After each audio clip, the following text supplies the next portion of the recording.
Daniel never believed in miracles, not because he didn't want to, but because life had never given him one. Every morning, he woke up to the same reality: an empty room, a tired body, and a future that felt uncertain. He was a student, yes, brilliant, yes, but broke, completely broke. There were days he would sit in class trying to focus on lectures, but his stomach would be growling so loudly he feared people around him could hear. On those days, he would press his hand against his stomach and pretend he was fine. After school, I'll find something, he would tell himself, but something never came. One evening, after a long day, Daniel walked back to his lodge. He didn't take a bike. He didn't enter a bus. He trekked, not because he liked walking, but because he had no choice. When he finally got to his room, he dropped his bag and sat on the bed. Silence filled the room. Then hunger hit him again. This time, stronger. He checked his phone. 0 naira, 0 kobo. He laughed. Not because it was funny, but because it was painful. That night, something broke inside him. For the first time, Daniel considered giving up. Maybe school is not for people like me, he whispered.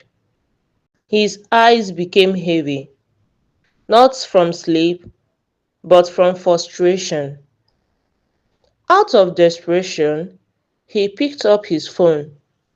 He hesitated. He had never begged before, but hunger has a way of removing pride. Slowly, he hyped. He typed, I don't usually do this, but I'm really hungry. Even 200 naira will help me eat tonight.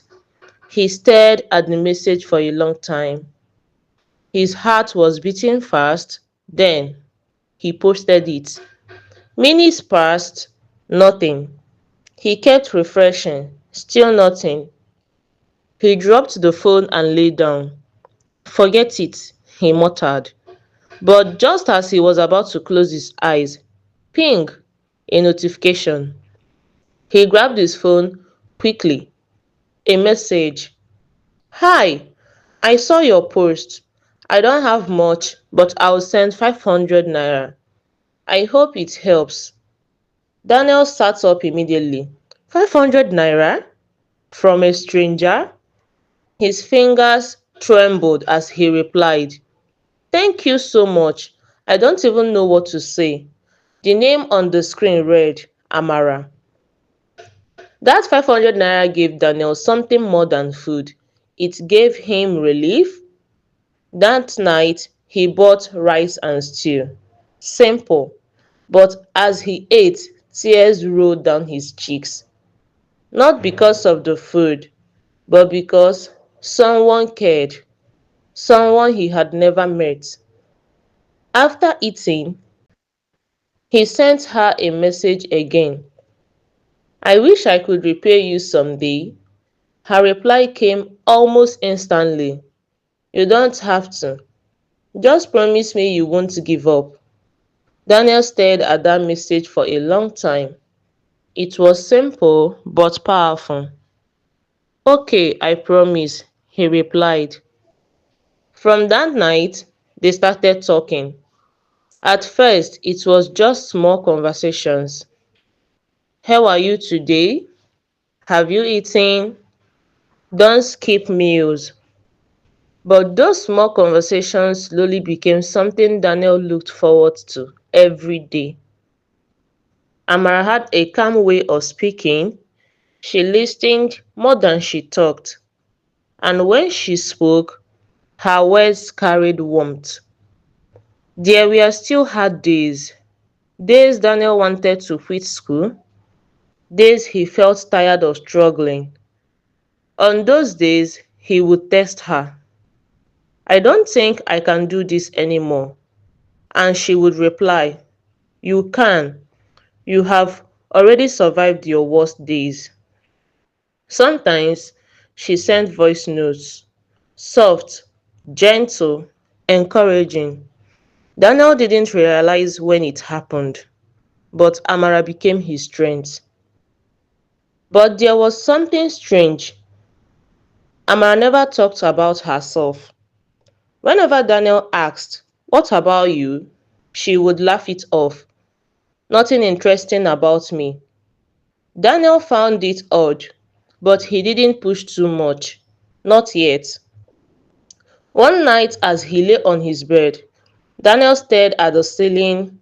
He thought about everything. The hunger, the struggle, the 500 naira, and Amara. Then he whispered, how can someone I've never met care this much? That question stayed in his heart because, deep down, he knew this wasn't ordinary. Days later, Daniel finally decided he needed to know the truth. He picked up his phone and typed, Amara, please, tell me about yourself. I really want to know who you are. This time, she didn't reply immediately. Minutes passed. Then one message came in.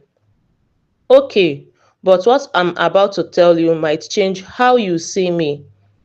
Daniel's heart skipped. What do you mean? He typed.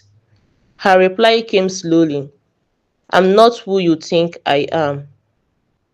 Comment part 2 if you want part 2.